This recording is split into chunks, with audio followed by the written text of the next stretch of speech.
Hi everyone, this is Jade. I just have these nicely printed up questions from a bunch of you who wrote to our website, and since I'm here visiting Denmark today, I'm going to take some time to answer some of your questions. So I'll start with the first one that was asked by Arthur Dent, DK. It says, I've heard that the maps in the game are made to look like how the cities are believed to have looked at the time in the story. Will these virtual reconstructions be used anywhere else, like on museums or for further historical analysis?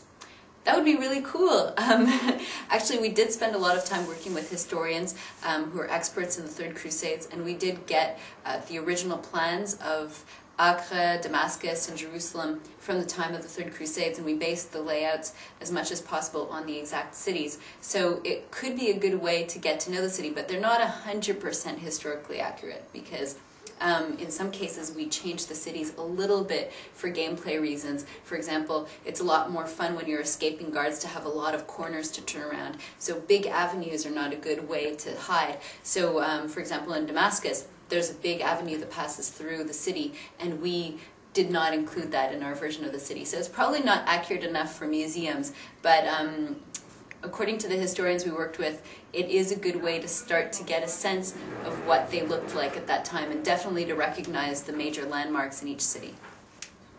The question that I'm reading here is from Tosca92. And Tosca asks, will Altair meet enemies like bosses, not guards, who are after him and not the other way around?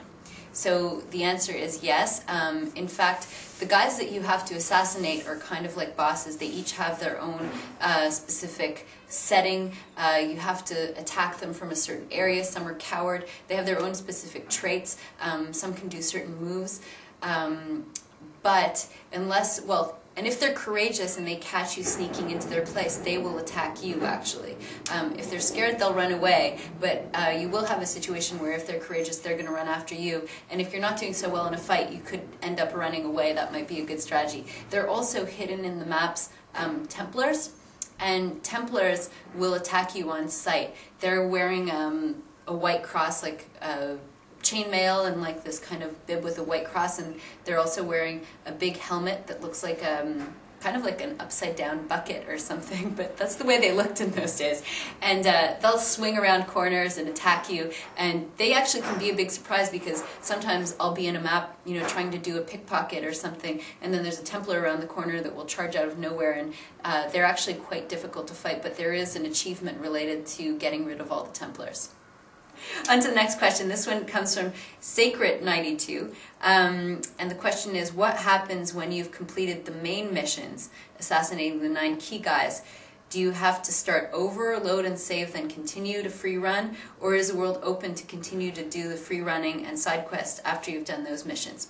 That's an excellent question. Basically, there's a lot of different things you can do after you've finished the game. You can choose to reload any of the memory blocks. That's to relive the experience in those sections.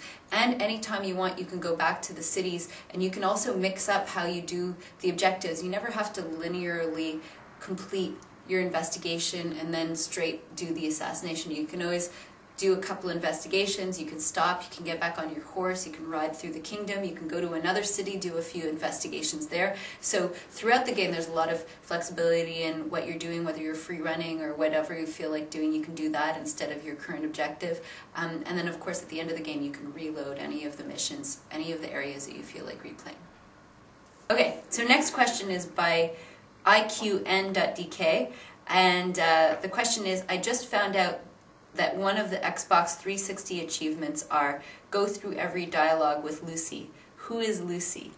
So I don't want to say too much about this because Lucy is related to part of the stuff we want to keep a surprise, but Lucy is played by a pretty well-known actress in the States called Kristen Bell, and she's going to be on Heroes this season, and she's also on has been in many other popular shows before, and she plays the Lucy character.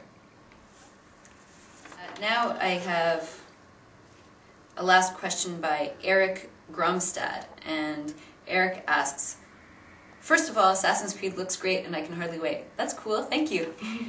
Then it says, today's games become more and more about telling a story, and with a story follows depth, perspective, imagination, ethics, and several other issues. How important was it to get Assassin's Creed, besides the storyline, fun to play but also historically correct as possible, and do you think that this is often forgotten in other games? Thanks for your time.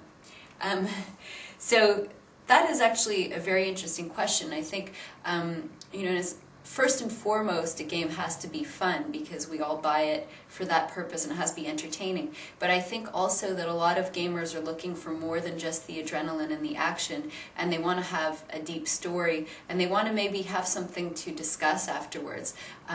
We were inspired by the historical events and the history of the assassins. The events around the Third Crusade are very interesting, and so we did build in a lot of that accuracy. We worked with historians to try and give gamers who are interested in exploring a little bit more and finding out about the history and maybe just asking some questions about it. There's a lot of depth in there for you too, so hopefully you enjoy it.